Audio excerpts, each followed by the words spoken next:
یہ دیکھیے، یہ آپ لوگوں کے سامنے اسکرین پر آ گیا، ٹھیک ہے. اچھا، ساری چیزیں جو ہے اس پی پی ٹی میں جتنی چیزیں ہیں وہ ساری چیزیں میں آپ کو بتاتا ہوں. آپ غلام کو آپ مار بھی سکتے ہیں، چہرے پہ آپ نے نہیں مارنا ہے، لیکن آپ مار سکتے ہیں اس کو. اسلام اجازت دیتا ہے. جب آپ کو وائف کو مارنے کی اجازت ہے تو بھائی غلام کو مارنے کی اجازت کیوں نہیں رہے گی؟ ٹھیک ہے. تو یہ دیکھیے سنن ابی داؤد کی حدیث نمبر 142 ہے. یہ کیا کہتی ہے؟ میسنجر آف اللہ. اچھا، اس کو اپن اردو میں ہی دیکھ لیتے ہیں، ٹھیک ہے. صحیح بخاری کی بھی حدیث ہے. کیا کہتی ہے؟ نریٹڈ عبداللہ بن زما that he heard the prophet delivering a sermon and he. اچھا اردو میں پڑھتے ہیں، چلیے کہاں سے.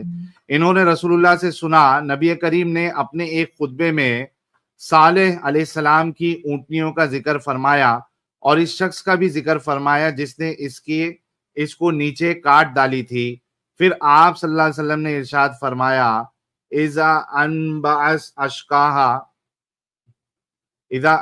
اشکاہا، یعنی اس اونٹنی کو مار ڈالنے کے لیے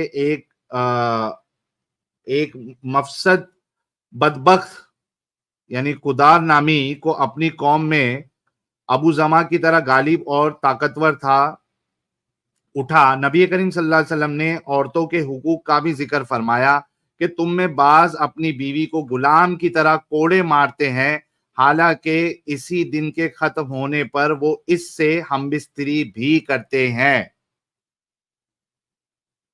آپ دیکھیے کیا بات ہو رہی ہے کہ آپ لوگ جو ہے وہ اپنی بیویوں کو بھی کوڑوں سے اس طریقے سے مارتے ہو جس طریقے سے آپ غلام کو مارتے ہو. یعنی یہ کس طریقے کے ان کو بیسٹ جنریشن والا کہا جا رہا ہے کہ یہ بہت اچھے لوگ تھے. یہ کیسے لوگ تھے جو اپنی بیویوں کو کوڑوں سے مارا کرتے تھے؟ تو آپ جو ہے وہ غلام کو آپ مار سکتے ہو، ٹھیک ہے. کوئی ایک جگہ پہ آپ کو مل جائے گا کہ آپ نے چہرے پہ نہیں مارنا ہے. اسی طریقے سے یہ سنن ابی داؤد کی حدیث میں بھی ہے. Messenger of Allah she had company with me and I have children from her. He said then ask her to obey you. If there is something good in her, she will do so. And do not beat your wife as you beat your slave girl. اپنی بیویوں کو اس طریقے سے نہ مارو جس طریقے سے تم اپنی باندیوں کو، اپنی سلیوز کو مارتے ہیں. ٹھیک ہے، یہاں پہ انہوں نے منع نہیں کیا ہے. اچھا، اس کے بعد غلام کو آپ بیچ بھی سکتے ہیں. یہ کدھر ہے؟ صحیح بخاری کی حدیث نمبر 2415 ہے. یہاں پہ آپ دیکھیے کہ جابر سے روایت ہے کہ وہ کہتے ہیں کہ ایک شخص نے اپنا ایک غلام آزاد کیا لیکن اس کے پاس اس کے سوا اور کوئی مال نہ تھا، اس لیے نبی کریم نے اسے اس کا غلام واپس کرا دیا اور اس نعیم بن نجام نے خرید لیا. اس کے بعد پھر صحیح بخاری کی 2152 بھی ہے. اس میں کہتے ہیں کہ if a slave girl commits illegal sexual intercourse and it is proved beyond doubt, then her owner should lash her and should not blame her after the legal punishment. And then if she repeats the illegal sexual intercourse, he should lash her again and should not blame her after the legal punishment. And if she commits it a third time, then he should sell her even for a hair rope. اس کے بعد اس کو بیچ دینا چاہیے. یعنی غلام کو بیچنے کی اجازت بھی ہے. اور اسی کے ساتھ آپ کو یہ بھی بتا دوں کہ خود رسول اللہ نے بھی غلاموں کو بیچا ہے. یہ میں آپ کے سامنے حوالہ پیش کر دیتا ہوں جہاں پہ رسول اللہ نے خود غلاموں کو بیچا ہوا ہے. سارے ریفرنسز آپ نوٹ ڈاؤن کر کے رکھ سکتے ہیں. یہ آ گیا، یہ دیکھیے یہ آ گیا حوالہ. یہ ہے تاریخ طبری جلد دوم حصہ اول، اس کا پیج نمبر 231. ٹھیک ہے، یہ غزوہ بنو قریظہ کے بارے میں بات ہو رہی ہے. کیا کہتے دیکھے، اس کے بعد بنو بنو عبد السہل کے سعید بن زید الانصاری کو رسول اللہ نے بنو قریظہ کے لونڈی غلاموں کو دے کر نجد بھیجا تاکہ وہ ان کو بیچ کر اس کی قیمت سے گھوڑے اور اسلحہ خرید لائے. یہ دیکھیے رسول اللہ نے خود جو بنو قریظہ کے جو غلام تھے ان کو نجد کے بازار میں بکوایا تاکہ اس سے وہ اسلحہ اور گھوڑے خرید لائے.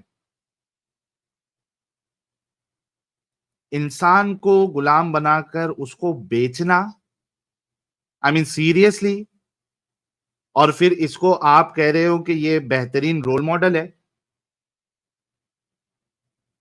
یہ ایسا بہترین رول ماڈل ہو سکتا ہے، یہ بہترین نمونہ ہو سکتا ہے ایسا جو انسانوں کو ایک پراپرٹی بنائے، پراپرٹی سمجھے اور اس کو بیچ دے.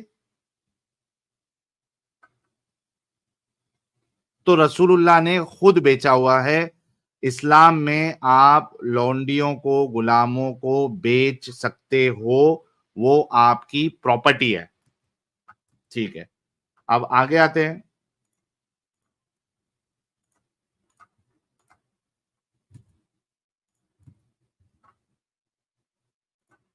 سیکس کا دیکھ لیتے ہیں، سیکس کر سکتے یا نہیں کر سکتے. ایک تو ہم نے قرآن کی آیت ہی دیکھ لی، اس کے بعد تو کوئی حدیث کی کوئی ضرورت نہیں پڑتی ہے. لیکن حدیثوں میں کیا ملتا ہے وہ بھی دیکھ لیجئے. صحیح بخاری 2229 یہ کیا کہتی ہے؟ یہ کہتی ہے کہ ابو سعید خدری نے خبر دی کہ وہ نبی کریم صلی اللہ علیہ وسلم کی خدمت میں حاضر تھے. ایک انصاری صحابی نے نبی کریم صلی اللہ علیہ وسلم سے پوچھا کہ یا رسول اللہ، لڑائی میں ہم لونڈیوں کے پاس جمع کے لیے جاتے ہیں.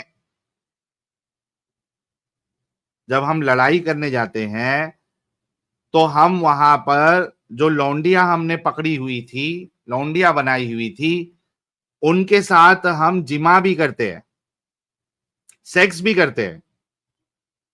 اب بتاؤ یار مجھے، ایک آدمی لڑائی میں جا رہا ہے، لڑائی کے سچویشن میں اس کا دماغ کہاں چل رہا ہوگا، اس کا پورا جو یعنی کیا کہتے ہیں دھیان جو ہے وہ پورا کا پورا لڑائی میں لگا ہوگا کہ بھائی کیسے ہم نے دشمنوں سے جیتنا ہے، کیسے کیا کرنا ہے. وہاں پہ سیکس کی کس کو فیلنگ آئے گی بھائی؟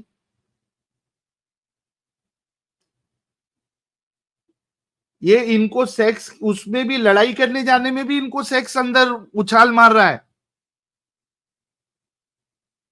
یہ وہاں بھی نہیں رک رہے یہ لوگ، لڑائی کرتے کرتے وہاں سے جو ان کو عورتیں ملتے جا رہی ہے یہ ان کے ساتھ سیکس بھی کر رہے ہیں. یہ بخاری میں لکھا ہوا ہے. کیا کہتے ہیں کہ نبی کریم صلی اللہ علیہ وسلم سے پوچھا کہ یا رسول اللہ، لڑائی میں ہم لونڈیوں کے پاس جمع کے لیے جاتے ہیں، ہمارا ارادہ انہیں بیچنے کا بھی ہوتا ہے.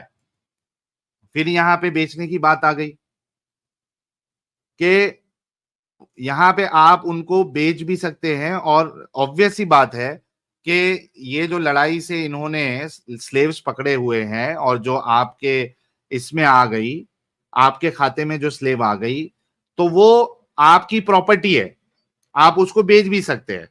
اچھا، لیکن معاملہ کیا ہوتا ہے کہ اگر انہوں نے سیکس کیا اور سمجھ جاؤ کہ وہ پریگننٹ ہو گئی، بچہ ہو گیا اس کو، تو اس لونڈی کا ان کو وہ ریٹ نہیں ملے گا جو کہ ایک وتاؤٹ بچہ پیدا کی ہوئی لونڈی کا ملے گا. ان کو یہ خطرہ تھا کہ بھائی اگر اس سے بچہ ہو جائے گا تو ظاہر سی بات ہے ہمیں اس کی وہ قیمت نہیں ملے گی.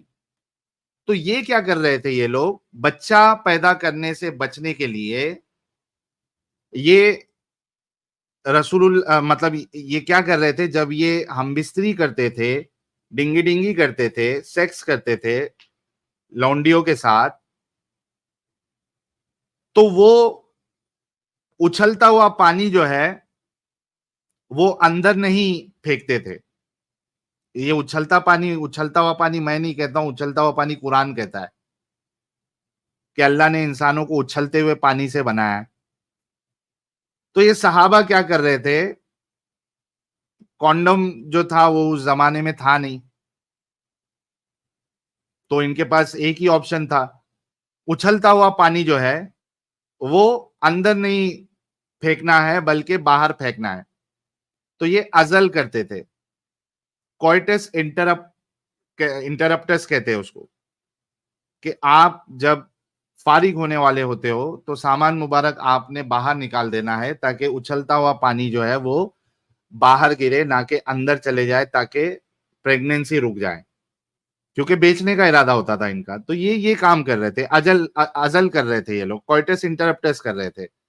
تو اب ان کو جو ہے پاد مارنا، ہگنا، موتنا، سیکس کرنا، یہ سب میں ان کا خود کا دماغ نہیں چلتا تھا. یہ سب رسول اللہ سے جا کے پوچھتے تھے. اتنے گئے گزرے بیوقوف لوگ، اتنے ہر چیز میں ان کو پوچھنے کا رہتا. ٹوائلٹ جانے کا ہے تو کیا کیسے جانے کا، سر ڈھانکنے کا کہ نہیں ڈھانکنے کا، کون سا پیر اندر پہلے رکھنے کا، کون سا باہر رکھنے کا، کھانا کھانا ہے تو کیسے کھانا ہے، ساری چیزیں جو ہے یہ لوگ پوچھ کے کرتے تھے. تو یہ کیا ہوا کہ بھائی یہ اس طریقے سے معاملہ کر رہے تھے، تو ان کو لگا کہ یار کہیں ہم غلط تو نہیں کر رہے، تو بہترین نمونہ جو ہے ان سے پوچھ لیا جائے، بیسٹ رول ماڈل سے پوچھ لیا جائے، ابھی ہمارے نزدیک زندہ ہے. تو کہتے ہیں رسول اللہ سے جب یہ کہتے ہیں تو وہ کہتے ہیں کہ لونڈیوں کے پاس جمع کے لیے جاتے ہیں، ہمارا ارادہ انہیں بیچنے کا بھی ہوتا، تو آپ عزل کر لینے کے متعلق کیا فرماتے ہیں؟ اس پر آپ نے فرمایا اچھا تم لوگ ایسا کرتے ہو، اگر تم ایسا نہ کرو پھر بھی کوئی حرج نہیں، اس لیے کہ جس روح کی بھی پیدائش اللہ تعالیٰ نے قسمت میں لکھ دی ہے وہ پیدا ہو کر ہی رہے گی. اب یہاں رسول اللہ کی سائنس دیکھو. رسول اللہ کہتے ہیں کہ اچھلتا ہوا پانی آپ اندر ڈالو یا باہر ڈالو، اگر اللہ نے کسی کے لیے لکھ دیا ہے کہ اس کو اس دنیا میں آنا ہے تو وہ آ کر رہے گا، تو تم ایسا نہیں کرو گے تو بھی چلے گا.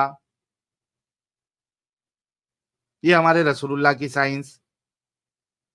اچھلتا ہوا پانی اندر ڈالو یا باہر پھینکو، جس جان کا آنا اللہ نے لکھ دیا ہے وہ آ کر رہے گا. تو کہتے ہیں ایسا نہیں کرو گے تو بھی چلے گا، کوئی فرق نہیں، بچہ جب ہونے کا رہے گا تو ہی ہوگا، تمہارے یہ کرنے یا نہیں کرنے سے اس سے کوئی فرق نہیں پڑنے والا. تو یہاں پہ دو چیز پتا چلتا ہے کہ وہ لوگ سلیوز کے ساتھ سیکس بھی کرتے تھے اور وہ لوگ سلیوز کے ساتھ جو ہے اس کو بیچتے بھی تھے.